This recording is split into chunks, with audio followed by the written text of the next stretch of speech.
Hi ಎಲ್ಲ ಎಲ್ರಿಗೂ ನಮಸ್ಕಾರ. ರಚನಾ ಕ್ರಿಯೇಟಿವ್ ಕುಕಿಂಗ್ ಚಾನಲ್ಗೆ ಸ್ವಾಗತ.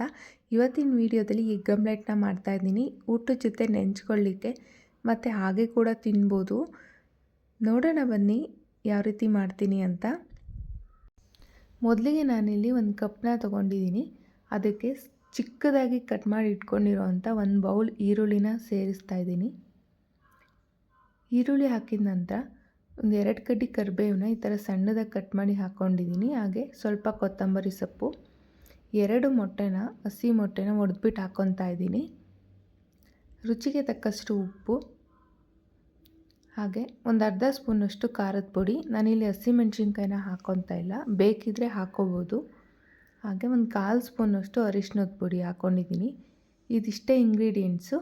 ಇದನ್ನು ಚೆನ್ನಾಗಿ ಮಿಕ್ಸ್ ಮಾಡ್ಕೊಳ್ಳೋಣ. ಇದು ಮಿಕ್ಸ್ ಮಾಡ್ತಾ ನೊರೆ ಥರ ಬರುತ್ತೆ, ಅಲ್ಲಿವರೆಗೂ ಚೆನ್ನಾಗಿ ಮಿಕ್ಸ್ ಮಾಡ್ಕೊಬೇಕು. ಆ ಥರ ಮಾಡಿದ್ರೆ ಆಮ್ಲೆಟು ಪ್ಲಫಿಯಾಗಿ ಬರುತ್ತೆ, ಚೆನ್ನಾಗಿರುತ್ತೆ. ಫಸ್ಟ್ ಇದನ್ನು ಎಲ್ಲ ಈರುಳ್ಳಿ ಎಲ್ಲ ಹೊಂದ್ಕೊಳೋ ರೀತಿಯಲ್ಲಿ ಮಿಕ್ಸ್ ಮಾಡ್ಕೊಂಬಿಟ್ಟು ಆಮೇಲೆ ಫಾಸ್ಟಾಗಿ ಸ್ಪೂನಲ್ಲಿ ತಿರುಗಿಸ್ಕೊತ ಹೋಗಬೇಕು. ಆವಾಗ ಒಳ್ಳೆ ಮಿಕ್ಸ್ ಆಗುತ್ತೆ. ನಾನೀಗ ಒಂದಕ್ಕೇ 2 ಮೊಟ್ಟೆನೂ ಸೇರಿಸಿದ್ದೀನಿ. ಇದಕ್ಕೆ ಒಂದನ್ನೇ ಮಾಡ್ಕೊಳೋದಿಲ್ಲ ನಾನು. ಈಗ ಸ್ವಲ್ಪ ಒಂದಕ್ಕೆ ಒಂದು ಅರ್ಧ ಬಳಸ್ತೀನಿ, ಆಮೇಲೆ ಇನ್ನೊಂದು ಮಿಕ್ಕಿದಿರುತ್ತಲ್ಲ ಅದು ಇನ್ನೊಂದನ್ನು ಮಾಡ್ಕೊತೀನಿ. ಹೆಂಚು ಕೂಡ ಕಾಯ್ಲಿಕ್ಕೆ ಇಟ್ಟಿದ್ದೆ, ಅದು ಕೂಡ ಕಾದಿದೆ. ಫಸ್ಟ್ ಎಣ್ಣೆ ಎಲ್ಲ ಗ್ರೀಸ್ ಮಾಡ್ಕೊಂಬಿಡೋಣ. ಹೆಂಚಿಗೆಲ್ಲ ಎಣ್ಣೆ ಹಚ್ಚಿದ ನಂತರ ನಾನಿಲ್ಲಿ ಒಂದು ಅರ್ಧ ಭಾಗದಷ್ಟು ಈಗ ಹಾಕ್ಕೊತಾ ಇದ್ದೀನಿ. ಒಂದೇ ಕಡೆ ಹಾಕ್ಕೊಂಬಿಟ್ಟು ಆಮೇಲೆ ಸ್ಪೂನಿಂದ ನಾವು ಸ್ಪ್ರೆಡ್ ಮಾಡ್ಕೊಳ್ಳೋಣ. ತುಂಬ ತೆಳ್ಳಗೂ ಮಾಡ್ಕೋಬಾರ್ದು. ಒಂದು ಸ್ವಲ್ಪ ನಮಗೆ ಗೊತ್ತಾಗುತ್ತೆ ತಿಕ್ನೆಸ್ಸು, ಅಷ್ಟು ಮಾಡಿಕೊಂಡ್ರೆ ಸಾಕು. ತೆಳ್ಳಗಿದ್ರೂ ಚೆನ್ನಾಗಿರಲ್ಲ. ಒಂದು ಸ್ವಲ್ಪ ದಪ್ಪನೇ ಮಾಡ್ಕೊಬೇಕು ಆಮ್ಲೆಟ್ನ ಯಾವಾಗಲೂ. ಆಗಿದೆ. ಈಗ ಒಂದು ಸೈಡಿಂದ ಇನ್ನೊಂದು ಸೈಡಿಗೆ ಎತ್ತಾಕ್ತಾಯಿದ್ದೀನಿ.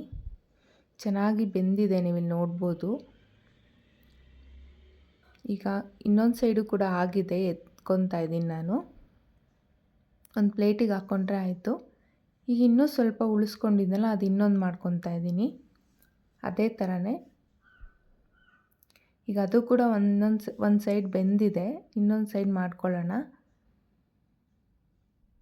ನೋಡಿ, 2 ಒಂದೇ ಹದದಲ್ಲಿ ಬಂದಿದೆ. ಈಗ 2 ಕಂಪ್ಲೀಟ್ ಆಗಿದೆ. ನಾನು ಅನ್ನ ಮತ್ತು ಸಾಂಬಾರು ಜೊತೆ ಸರ್ವ್ ಮಾಡ್ತಾಯಿದ್ದೀನಿ.